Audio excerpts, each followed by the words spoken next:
Hey everybody, Carolina Gun Guy here. Today we're going to be taking a look at the Revolt from Built Anomaly. It is a 3D printed housing for your 16-inch Rough Rider from Heritage Manufacturing.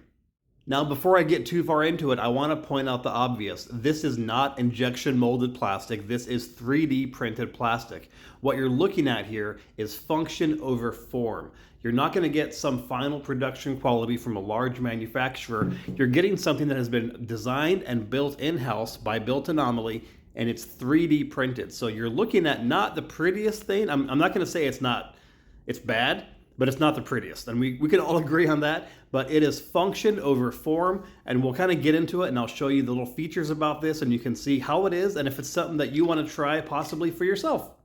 If you check the description below, I have links to both the YouTube channel for Built Anomaly and the personal YouTube channel for Gage from Built Anomaly. So go ahead and check them out. But let's go ahead and get into this.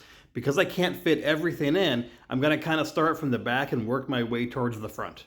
We're going to start with the buttstock here, and I'll let you take a look at it. I'll turn it around and I'll show you a good 3D view of it, of this 3D printed product. It has Built Anomaly written on both sides of it. It's actually really comfortable when you're shouldering it. Again, I said this is a function over form type thing, and this really does well with its intended purpose, which is to be able to turn your 16-inch Rough Rider into something that you can shoot like a rifle and still have the benefit of being able to use 22 LR ammo, you know, just kind of plink around, but have something that's more like a rifle than just a handgun.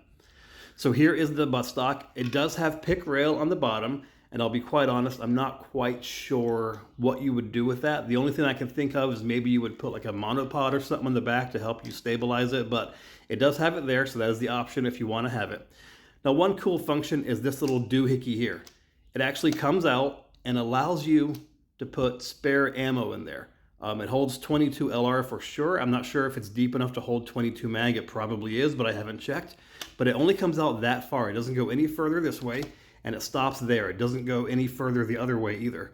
So you can have up to 30 rounds in there. So with a six round cylinder, you have 5 reloads basically. And the cool part is it doesn't fall out. So it takes enough pressure. It has enough pressure to make you put some on it. It's not going to open up on its own. I can do whatever. I can shake it around and it's not going to flip open on its own. And upside down, the rounds don't fall out. They are in there to the point where they will come down, and they'll kind of hit against the top of it, but they don't fall out, and then they kind of fall back down when you turn it right side up again. So that's one little cool feature if you want to have this extra ammo stored there. Now you do kind of have to have nails to get it out. I'm not much of a nail person, but I can still get them out myself. But it helps if you have nails to get those out. Also built into the stock is storage space for a second cylinder.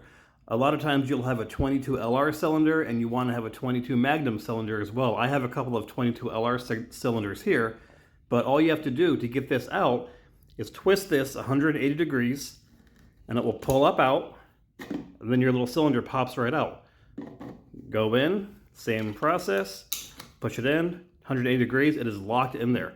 So it does spin in there, but it's not going to fall out. So this is a cool little option if you want to be carrying both your 22 WMR and your 22 LR cylinders. You have an easy little spot to store it right there. Now the grip is actually pretty comfortable, all things considered. It does have a little groove right here, and that is present on both sides. So whether you're left or right-handed, your pinky can kind of go right in there. It's got a nice little built-in finger groove. So I'll just kind of show you, give you a couple examples of it being fired. I mean, it's a pretty comfortable grip, and it's not something that you're going to complain about if you get this. Now moving up to the top, you have pick rails, and they're actually at 2 different levels right here, and you have a pick rail all on the bottom. So this lets you put whatever kind of optics, if you want to throw a flashlight or something on there. I don't think anyone's really going to do that. I mean, it is a 16-inch Rough Rider we're talking about. We're not talking about an AR-15, but you do have the pick rails in order to be able to do something like that if that's what you want to do. Now you'll notice that the cylinder is open on this side, which allows all the gas to escape, but you flip it over to the other side, it is completely closed. So if you are right-handed, this is definitely made for right-handers. Your arm is going to be perfectly safe on this side. You're not going to have any kind of gas coming out at you from that cylinder gap. It has a large cutout on the bottom so that you can access the ejector rod. I have everything open right now, and you can see that you can get in there and access that rod like normal.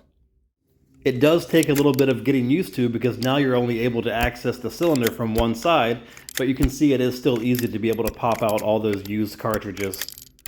It also has a button on the side that you can push so that you can get the pin out to get the cylinder out.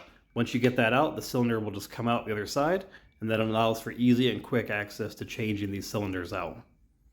Shooting .22 LR isn't going to make your barrel that hot, so you don't really have to worry about that. You don't have a heat shield or anything here, but this is a very comfortable foregrip for you to go ahead and grip onto while you are shooting this. So that's kind of an overview of it. Again, it's the Revolt from Built Anomaly. Go check out their YouTube channel. I know that Gage is putting different models out.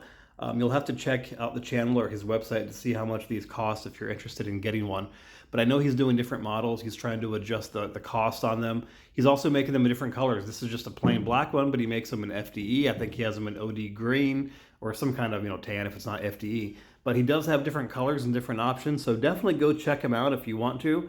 And yeah, it's a cool little option. It's a cool little device to have if you're looking to change the 16-inch Rough Rider that you already have into more of a tactical pistol or something. I wouldn't recommend going out and buying a 16-inch Rough Rider just to buy this. There are different options out there.